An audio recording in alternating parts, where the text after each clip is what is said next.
Movie start होती है और हमें एक लड़की दिखाई जाती है जिसका नाम चार्लेट होता है और वो अपनी मदर की देखभाल करने के लिए आई थी क्योंकि बीमार होने की वजह से उसकी मदर की हालत काफी खराब थी। असल में चार्लेट एक म्यूजिक स्कूल में बहुत ही अच्छी और टैलेंटेड म्यूजिशियन थी और वो चेलो बजाने में काफी एक्सपर्ट थी, लेकिन अपनी मदर की बीमारी की वजह से उसे ना चाहते हुए भी वो म्यूजिक स्कूल छोड़ना पड़ता है। अब कुछ साल वो अपनी मदर का ख्याल रखने में, उनकी देखभाल करने में गुजारती है, लेकिन एक दिन बीमारी की वजह से उसकी मदर की हालत इतनी ज्यादा खराब हो जाती है कि उनकी डेथ हो जाती है। इसीलिए वो दोबारा से अपनी मेंटोर और म्यूजिक स्कूल के मालिक जिसका नाम एंटोन होता है उससे कांटेक्ट करती है, जहाँ पर एंटोन अब शंघाई में नए टैलेंट की तलाश में ऑडिशन कर रहा होता है। इसीलिए वो चार्लेट को वहीं पर ही मिलने के लिए बुला लेता है ताकि नए टैलेंट को ढूंढने में चार्लेट उसकी हेल्प कर सके। अब कुछ टाइम के बाद चार्लेट उसे मिलने के लिए चली जाती है, जहाँ पर एंटोन उसे दोबारा मिलने पर बहुत खुश होता है। यहीं पर चार्लेट एक और लड़की से भी मिलती है जिसका नाम लिजी होता है, जो अब चार्लेट की जगह एंटोन की खास चेलिस्ट होती है, क्योंकि इससे पहले एंटोन की खास चेलिस्ट चार्लेट हुआ करती थी। अब ये लड़की लिजी उस ऑडिशन की जज होती है। यहाँ दोनों एक दूसरे से मिलकर काफी खुश होती हैं और एक दूसरे के काम की काफी तारीफें करती हैं और वो थोड़े ही टाइम में वो काफी फ्रैंक हो जाती हैं। ऐसा लग रहा था कि जैसे वो सालों से एक दूसरे को जानती हूँ। ऑडिशन के बाद लिजी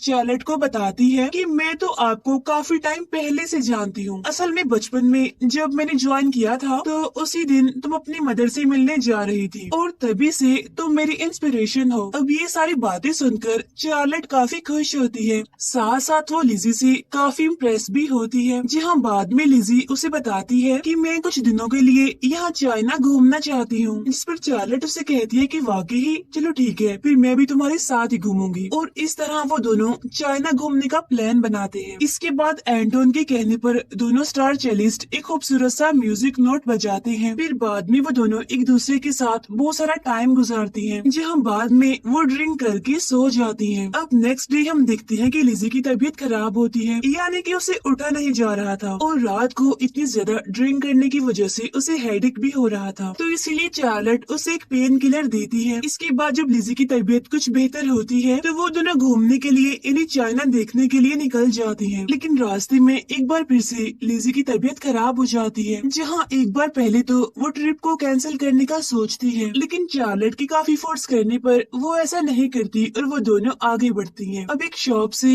लाइट सा खाना खाकर वो बस में सवार हो जाती हैं। अब बस में जाने के बाद लिजी 2-3 पेन किलर्स और खा लेती है, क्योंकि उसकी तबीयत जरा भी ठीक नहीं हो रही थी और रास्ते में उसकी तबीयत और ज्यादा खराब हो जाती है। उसे काफी अजीब सा फील हो रहा था, वो खुद पर कंट्रोल नहीं कर पाती, इसीलिए वो बस में ही वॉमिट कर देती है, जहाँ पर बस का ड्राइवर उसकी इस हालत से काफी परेशान हो जाता है, क्योंकि एक तो लिजी की वजह से उसे देर हो रही थी और दूसरा उसे अपनी बस को साफ भी करना पड़ रहा था। अब कुछ रिलैक्स होने के बाद वो दोबारा फिर से बस में सवार हो जाती है, जहाँ उनका सफर एक बार फिर से शुरू हो जाता है। अब थोड़ा आगे बढ़ने पर लिजी की तबीयत और ज्यादा खराब हो जाती है और ना चाहते हुए भी वो फिर से बस में वॉमिट कर देती है और जब वो ध्यान से देखती है तो उसे पता चलता है कि उसके मुंह से तो कीड़े निकले हैं। अब इतना वियर्ड सीन देखकर वो काफी डर जाती है, काफी घबरा जाती है कि आखिर उसके साथ ऐसा क्यों हो रहा है। और अब यहाँ तक बस का ड्राइवर उनसे काफी तंग आ चुका था, इसीलिए वो बस का ड्राइवर उन दोनों को धक्के देकर अपनी बस से उतार देता है। लेकिन ये जगह काफी सुनसान, काफी वीरान होती है क्योंकि ये जंगल था। अब नीचे उतरने के बाद उसे और ज्यादा वॉमिट्स होने लगती है, जहाँ एक बार फिर से उसकी वॉमिट में बहुत सारे कीड़े निकलते हैं। अब यहाँ तक लिजी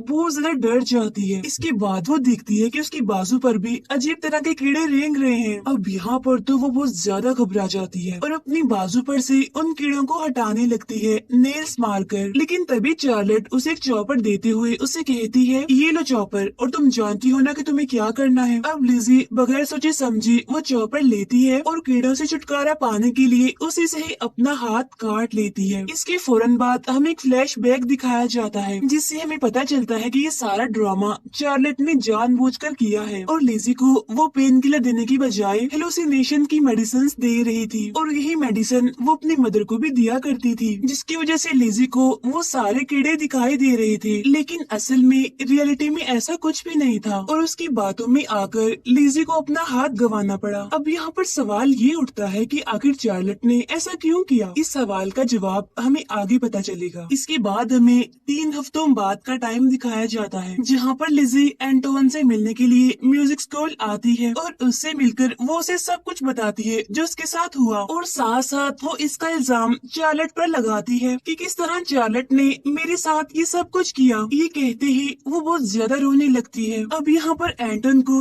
कुछ भी समझ नहीं आता कि आखिर भला चार्लेट ऐसा क्यों करेगी। अब क्योंकि हाथ की कटी होने की वजह से लिजी चेलो नहीं बजा सकती थी, तो इसीलिए अब वो एंटोन के किसी भी काम की नहीं थी। इसीलिए एंटोन उसे वहाँ से जाने के लिए कहता है, लेकिन लिजी उसे काफी रिक्वेस्ट करती है कि प्लीज आप मुझे यहाँ से मत निकालिए, मुझे यहाँ पर रहने दीजिए, मैं यहाँ पर टीचर का काम कर लूंगी। लेकिन एंटोन तो उसकी एक नहीं सुनता और उसे वहाँ से निकाल देता है। अब ये सुनकर लिजी को काफी दुख होता है, साथ साथ उसे काफी गुस्सा भी आ रहा था चार्लेट पर। इसीलिए वो चार्लेट के घर पर जाती है और गन से उस पर अटैक करके उसे बेहोश कर देती है। इसके बाद वो उसे बांधकर गाड़ी की डिग्गी में डालकर एंटोन के पास ले आती है उसके म्यूजिक स्कूल में, जहाँ पर एंटोन चार्लेट से पूछता है कि आखिर तुमने लिजी के साथ ये सब कुछ क्यों किया। तो अब हमें यहाँ पर फ्लैशबैक के थ्रू पता चलता है कि एंटोन म्यूजिक सिखाने के बहाने यहाँ लड़कियों के साथ गलत किया करता था, और अगर उन लड़कियों से कोई गलती हो जाया करती थी तो सजा देने के लिए वो उनके साथ रिलेशनशिप बना लेता था, और ऐसा करने में उसके 2 टीचर और उसकी वाइफ उसका साथ देते थे। और ये सब कुछ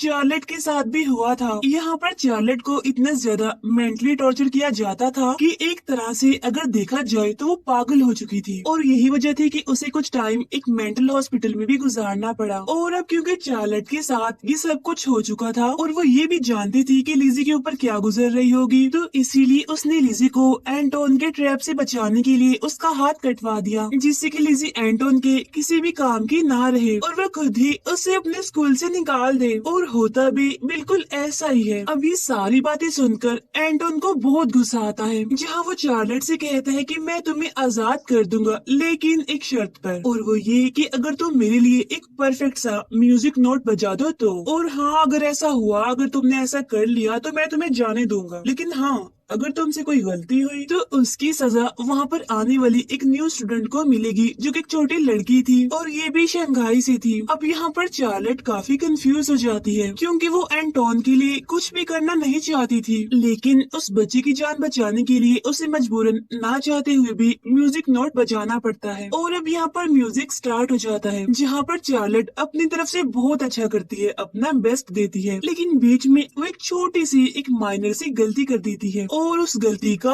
एंटन को भी पता चल जाता है। अब ये बात चार्लेट को भी पता चल जाती है, इसकी वजह से वो अंदर ही अंदर काफी डर जाती है कि पता नहीं अब एंटोन उस बच्चे के साथ क्या करने वाला है। लेकिन एंटोन फिलहाल उस बच्चे के साथ कुछ नहीं करता और उसे सोने के लिए भेज देता है। इसके बाद वो अपने दोनों टीचर्स और लिजी से कहता है कि अब तुम जो चाहो इसके साथ कर सकती हो, यानी चार्लेट के साथ, और हाँ जब ये चुप हो जाए, जब ये रिलैक्स हो जाए तो इसे मेरे रूम में ले आना। अब जैसे एंटोन के टीचर्स चार्लेट की तरफ बढ़ने लगती हैं, तो वहाँ पर लिजी बोलती है कि ये गलत बात है, पहला मौका पहला चांस मुझे मिलना चाहिए, क्योंकि इसने तो मेरी लाइफ को डिस्ट्रॉय कर दिया। और अब जैसे ही लिजी उसे टॉर्चर करने के लिए आगे आती है, तो वो दोनों टीचर्स देखते ही देखते नीचे गिर जाते हैं और मर जाते हैं। असल में लिजी ने उनकी ड्रिंक में कुछ टाइम पहले जहर मिला दिया था। और अब हमें यहाँ पर फ्लैशबैक के जरिए पता चलता है कि चार्लेट ने तो पहले ही सब कुछ लिजी को बता दिया था, यानी कि एंटोन के बारे, उसकी म्यूजिक स्कूल के बारे में और सब कुछ। और लिजी का चार्लेट पर हमला करना, उसे किडनैप करके लाना और फिर एंटोन से उसे मिलवाना, ये सब कुछ उनका प्लान था। अब कुछ टाइम के बाद एंटोन की वाइफ उसके रूम में आती है लड़खड़ाते हुए,